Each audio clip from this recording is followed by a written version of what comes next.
Pretoria studios. Professor Teffo, thank you so much for joining us. There's been a huge reaction to the deployment of the SANDF around Parliament precinct. Should we be concerned? Well, yes, it's very interesting to listen to the minister speak even now. There was an adjective like calamity. In the event of a calamity, then there will be need for the army's intervention. But let one just concede, there is nothing wrong with the army being on the parliamentary precinct. They have been there, and probably they will still be there. Is the purpose for their being there that is in contention right now? Historically, I think in the past 2-3 years, at most 180, 160. This year you triple the number, and you use words like to maintain law and order, and they will be used in the event of a calamity. That's the source of the contention, and hence people say abuse of state resources.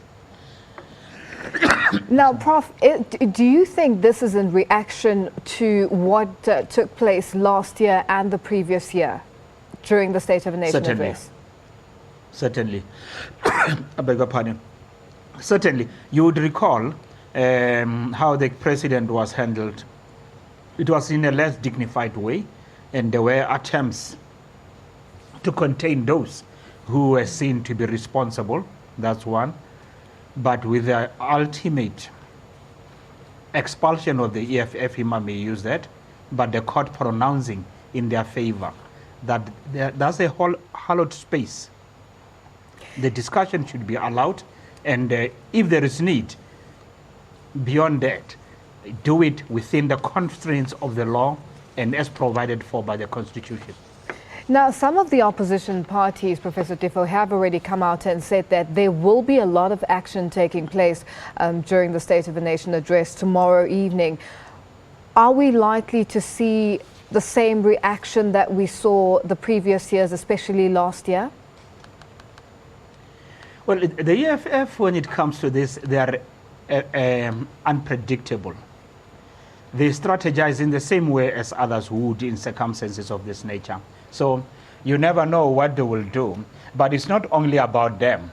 I think even the DA has come to accept that the president is no longer worthy of this office, and to the extent possible, ways and means should be used to send that message.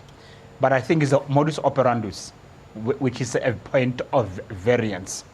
But that the ruling party could decide on an assembly tomorrow and think about 30,000 people that will be addressed by the president thereafter, after presentation of his State of the Nation address, again plays into the view that says it's all about the ANC, and if they want to show power, why can't we? Hence we hear that the EFF will also mount at least a show of force in their colors after the meeting, which means there is a possibility that when the head of state goes in this way, Malema will go in another way, and the two bulls will be showing their strength, and again, it doesn't augur well for the nation, especially on a day like that. Now, Prof, COSATU says President Jacob Zuma needs to reassure investors and quell fears of political uncertainty, considering the fact that this is the first State of the Nation address since the decline in numbers for the ruling party in the big metros, where they lost some of the big metros. What's your take on that? Well, look, COSATU is in core governance.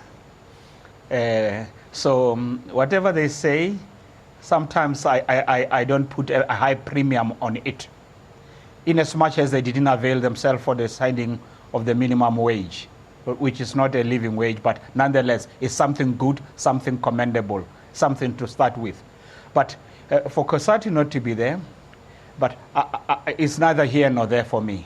What is important is that a social compact, labor, business and government find each other just in the interest of the wretched of the earth, the poor, to ensure that the basic necessities can be provided for. What will come out of the State of the Nation address, you and I know, unless those who are fairly new in this space, 99.9 of what is going to be presented is what you and I had. And the so-called 9 points of February, of January, would still be rehashed. But I hear the ANC membership and leadership say, concrete plans that can make material difference in people's life is what the president should speak to. And I'm saying concrete plans for me have to address two basic necessities, health and education. These two things are crucial for me because they are in a very, very deplorable state. And some may even argue worse than the situation was pre-1994.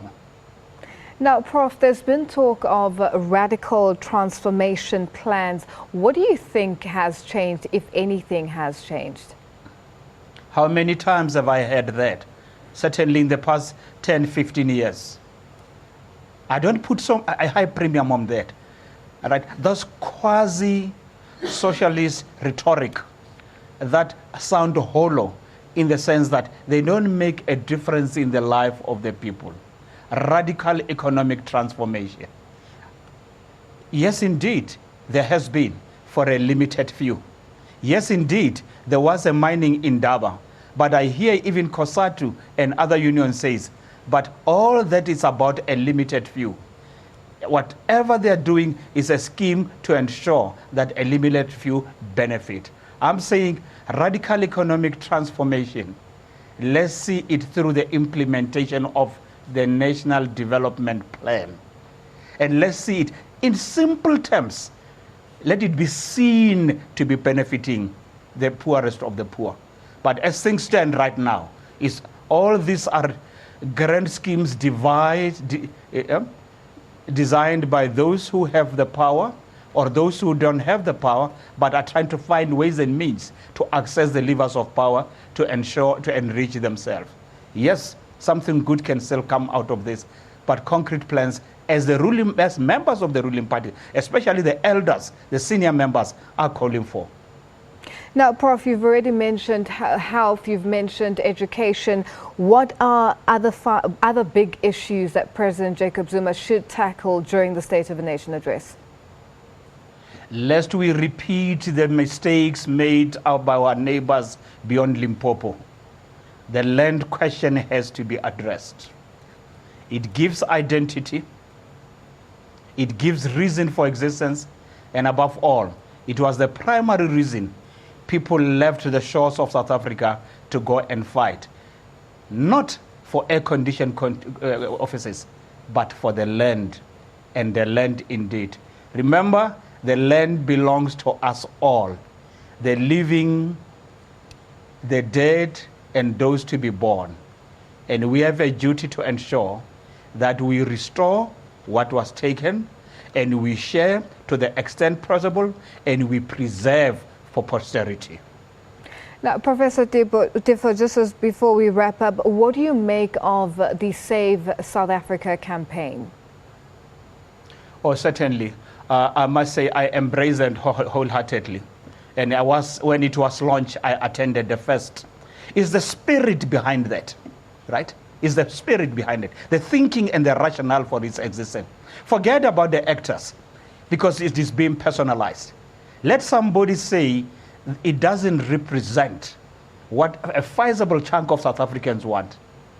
That the head of state should protect, defend by all means possible the Constitution of the Republic. That the resources of the nation must be shared among all people. Yes, indeed, it can be unequally so, to each according to his needs and to each according to his contribution. Yes, I agree with that maxim.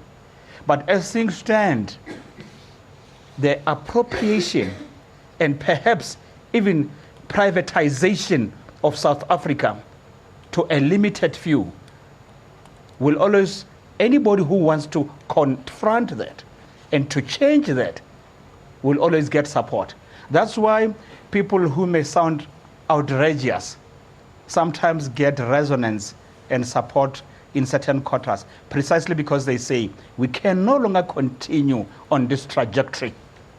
Perhaps we need a new leadership, either from the ANC or from any other party, but we cannot continue in this fashion. Lest posterity spit on our faces for having failed to raise our voice and our fingers. And there comes a time in the affairs of men when silence is collusion, when silence is betrayal, when silence is not an option. So I think South Africa leadership says it is no longer an option to be quiet. Professor Teffo, we have to leave it there for now. Thank you so much for joining us.